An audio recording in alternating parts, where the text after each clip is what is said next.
మీ personal interviews మరియు వ్యాపార ప్రకటనల కొరకు ఈ నెంబర్ని సంప్రదించండి. అందరికీ నమస్కారం. నేను మీ ఆయుర్వేద డాక్టర్ చిట్టిపొట్ల మధుసూదన శర్మని. మనం ఈ వీడియోలో వెయిట్ లాస్ అయ్యేందుకు చక్కటి గృహ వైద్యం అనేటువంటి ఆసక్తిదాయకమైనటువంటి అంశాన్ని గురించి తెలుసుకోబోతున్నాం. గత కొన్ని వీడియోల్లో కూడా వెయిట్ లాస్ అయ్యేందుకు ఎలాంటి క్షేమదాయకమైనటువంటి ఔషధాన్ని వాడుకోవాలి, అదేవిధంగా అసలు వెయిట్ ఎందుకు పెరుగుతారు, వెయిట్ పెరిగినప్పుడు ఎలాంటి లక్షణాలు ఉంటాయి, దానివల్ల కలిగేటువంటి ఉపద్రవాలు ఏంటి మొదలగు వివరాలు, అట్లే మరి ఈ వెయిట్ లాస్ అయ్యేందుకు తయారు చేసుకోదగ్గ ఔషధాలు ఎన్నాళ్ల పాటు ఎలా వాడుకోవాలి మొదలగు వివరాలు కూడా తెలియజేయడం జరిగింది. ఈ వీడియోలో మరొక ఫార్ములాని వెయిట్ లాస్ అయ్యేందుకు మనం తెలుసుకోబోతున్నాం. ఇప్పుడు చెప్పబోయేటువంటి ఫార్ములా కూడా చాలా సులువుగా తయారు చేసుకోవచ్చు, అందరూ తయారు చేసుకోవచ్చు, పెద్ద ఖరీదు కూడా కాదు, అదేవిధంగా ఫలితాలు కూడా చాలా త్వరగా ఉండేందుకు అవకాశం ఏర్పడుతుంది, తీసుకోవడం కూడా చాలా సులువుగా ఉండేటువంటి పరిస్థితి ఏర్పడుతుంది. ఇప్పుడు నేను చెప్పబోయేటువంటి ఈ యొక్క ఔషధాన్ని కూడా ఎంతోమంది వాడి సత్ఫలితాలు పొంది వాళ్ళు ఆ ఫీడ్బ్యాక్ నాకు ఇచ్చిన తర్వాతనే మరలా మీకు కూడా ఈ యొక్క ఫార్ములాను తెలియజేయడం జరుగుతుంది అనమాట. మరి ఈ యొక్క ఫార్ములాను ఎలా తయారు చేసుకోవాలంటే, స్వచ్ఛమైనటువంటి పసుపు ఒక 20 గ్రాములు, అంటే పసుపు కొమ్ములు దంచి తయారు చేసుకున్నటువంటి పసుపు పొడి ఒక 20 గ్రాములు తీసుకోండి.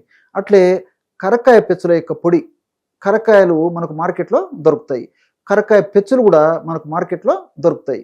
కరక్కాయ పెచ్చులని కాస్త వేయించేసేసి పౌడర్ తయారు చేసుకొని ఒక 20 గ్రామ్స్ కరక్కాయ పెచ్చుల పొడి తీసుకోవాలన్నమాట. అంటే 20 గ్రాములు పసుపు పొడి 20 గ్రాములు అయితే కరక్కాయ పెచ్చుల యొక్క పొడి 20 గ్రాములు. మనకి కరక్కాయ పెచ్చుల పొడి మనకు మార్కెట్లో దొరికేట్లయితే అదైనా తెచ్చుకొని వాడుకోవచ్చు అనమాట. అట్లే చివరగా మిరియాల పొడి ఒక 20 గ్రాములు. ఈ 3 చూర్ణాలు ఒక్కొక్కటి 20 గ్రాముల చొప్పున తీసుకోవడం వల్ల 60 గ్రాముల ఔషధం రెడీ అయిపోతుంది. ఈ 3 పదార్థాలు బాగా కలిపేసి ఒక గాజు సీసాలో నిల్వ ఉంచుకొని రోజు ఉదయం పరిగెడుపున ఒక్కసారి, అదేవిధంగా సాయంత్రం 6 నుంచి 8 గంటల మధ్యలో మరొక్కసారి ఈ యొక్క ఔషధాన్ని సేవించాలి. అంటే ఉదయం పూట 1 గ్రాము ఔషధాన్ని సేవించాలి, అదేవిధంగా సాయంత్రం పూట కూడా 1 గ్రాము ఔషధాన్ని సేవించాలి. ఈ విధంగా రోజు 2 సార్లు రోజుకి 2 గ్రాముల ఔషధాన్ని వాడుకోవడం వల్ల 1 నెలకి ఈ యొక్క ఔషధం సరిపోతుంది అనమాట. నెల తర్వాత మరలా మనం ఈ 3 పదార్థాలు తాజాగా కలుపుకొని, అంటే 3 పదార్థాల చూర్ణాలను తాజాగా కలుపుకొని మళ్ళీ ఔషధం తయారు చేసుకొని మరలా వాడుకుంటూ ఉన్నారనమాట. దీర్ఘకాలం పాటు వాడినప్పటికీ అన్నీ మనకు సైడ్ బెనిఫిట్స్ ఉంటాయి, కానీ ఎలాంటి సైడ్ ఎఫెక్ట్స్ కూడా ఉండవు. మరి ఎలా వాడుకోవాలంటే 1 గ్రామ్ అని చెప్పాను కదా, ఈ 1 గ్రామ్ చూర్ణాన్ని ఎలా మనం వాడుకోవాలంటే కలబంద అనుపానంగా వాడుకోవాలి. ఎలాగంటే కలబంద గ్రామాలు, పట్టణాలు, నగరాలతో నిమిత్తం లేకుండా ఎక్కడ పడితే అక్కడ మీ వెయిట్ లాస్ అయ్యేందుకు నన్ను సద్వినియోగం చేసుకోండి అని చెప్పి పలకరిస్తూ ఉంటుంది ఆ కలబంద మొక్క. ఆ కలబందను తెచ్చుకొని పైన ఉన్నటువంటి ఆ పైన ఈ యొక్క గ్రీన్ అంటే ఆకుపచ్చ ఇది ఉంటుంది కదా, ఆకు మాదిరి ఆ ఆకుపచ్చ తొలగిస్తే లోపల కండ ఉంటుంది అనమాట, గుజ్జు. ఆ గుజ్జును ఒక 2 టీ స్పూన్లు, అంటే ఇంచుమించు ఒక 10 గ్రామ్స్ తీసుకొని ఒక బట్టలో, మన కర్చీఫ్ అయినా సరిపోతుంది అనమాట, మంచి శుభ్రమైనటువంటి ఒక బట్టలో పట్టేసేసి దాన్ని ఒక 5 సార్లు నీళ్ళలో ముంచేసి విదిలించేసారనమాట. ఆ విధంగా చేయడం వల్ల అందులో చేదు గుణం పోతుంది అనమాట. లేకపోతే చేదుగా ఉంటుంది కాబట్టి తీసుకోవడం ఇబ్బందిగా ఉంటుంది కాబట్టి నేను చెప్పినట్టు చేయడం వల్ల శుద్ధి ప్రక్రియ జరిగేసి ఆ చేదు గుణం పోతుంది. అప్పుడు ఆ యొక్క కలబంద గుజ్జు ఏదైతే ఉందో ఆ గుజ్జును ఈ యొక్క 1 గ్రామ్ పొడిలో అద్దేసేయాలన్నమాట. అద్దడం వల్ల ఈ 1 గ్రామ్ పొడి, అంటే ఈ యొక్క పసుపు, అదేవిధంగా కరక్కాయలు, తర్వాత ఈ యొక్క మిరియాల పొడి, మనం పొడి 3 పదార్థాలు కలిపి పొడి తయారు చేసుకున్నాం కదా, ఆ పొడిలో కలపడం వల్ల, అద్దడం వల్ల పొడి దీనికి అంటుకుంటుంది. ఆ విధంగా అంటుకున్నటువంటి ఆ యొక్క పదార్థం మొత్తాన్ని మింగేసేయాలన్నమాట. బట్ కావాలంటే 1 సారి 2 సార్లు ఫస్ట్ కొద్దిగా కలబంద తీసుకొని ఆ విధంగా ముంచేసేసి మింగేసేయచ్చు. తర్వాత మళ్ళీ 2వ సారి కూడా మిగిలిన కలబందను ఆ విధంగా మిగిలినటువంటి ఆ యొక్క పొడి ఏదైనా మిగిలితే అందులో కొంచెం అద్దేసేసి ఆ మిగిలిన పొడి కూడా కలబందకు అంటుకున్న తర్వాత మింగేసేయచ్చు అనమాట. ఈ విధంగా ఉదయం 1 సారి చేయాలి, సాయంత్రం 1 సారి చేయాలి. క్రమం తప్పకుండా ఈ విధంగా చేయడం వల్ల చాలా అద్భుతమైనటువంటి ఫలితాలు సమర్థవంతంగా కలిగేటువంటి పరిస్థితి ఏర్పడుతుంది. ఆధునికంగా మనం ఆలోచించినప్పటికీ ఈ కరక్కాయలో విటమిన్ సి ఎక్కువగా ఉంటుందన్నమాట. విటమిన్ సి ఎక్కువగా ఉన్నటువంటి ఈ కరక్కాయను మనం ఈ పద్ధతిలో వాడుకోవడం వల్ల వ్యాధి నిరోధక శక్తి బాగా పెరిగేసి మరి వెయిట్ లాస్ అయ్యేందుకు ఉపయోగపడమే కాకుండా వెయిట్ వల్ల కలిగేటువంటి అనేక రకాలైన ఉపద్రవాలు కంట్రోల్ అవ్వడంతో పాటు చీటికి మాటికి వ్యాధులు దరిచేరకుండా ఈ విటమిన్ సి కాపాడుతుంది. అదేవిధంగా అరబినోగెలాక్టాన్స్, కెఫిక్ యాసిడ్, చెబిలిక్ యాసిడ్, పాలీసాకరైడ్స్ ఇవన్నీ కూడా బెస్ట్ యాంటీ ఇన్ఫ్లమేటరీ ఏజెంట్గా పనిచేస్తాయి అనమాట.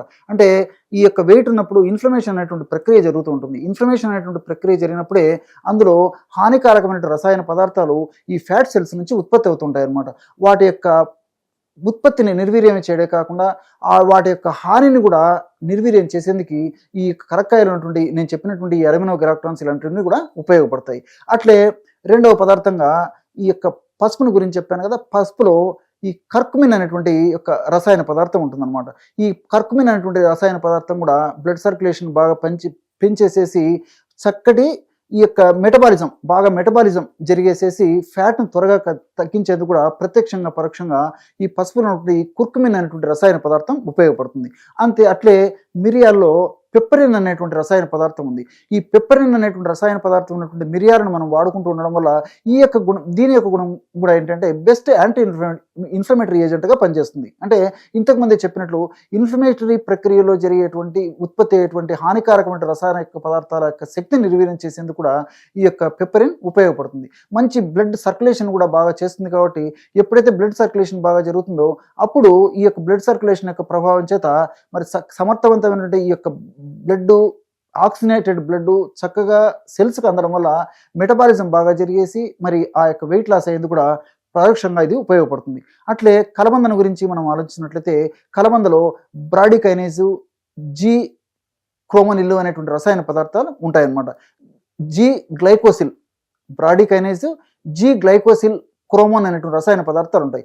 ఈ బ్రాడికైనేజ్ అనేటువంటి ఈ యొక్క కలబందలో ఉన్నటువంటి యొక్క పదార్థ గుణం కూడా బెస్ట్ యాంటీ ఇన్ఫ్లమేటరీ ఏజెంట్గా పనిచేస్తుంది అనమాట.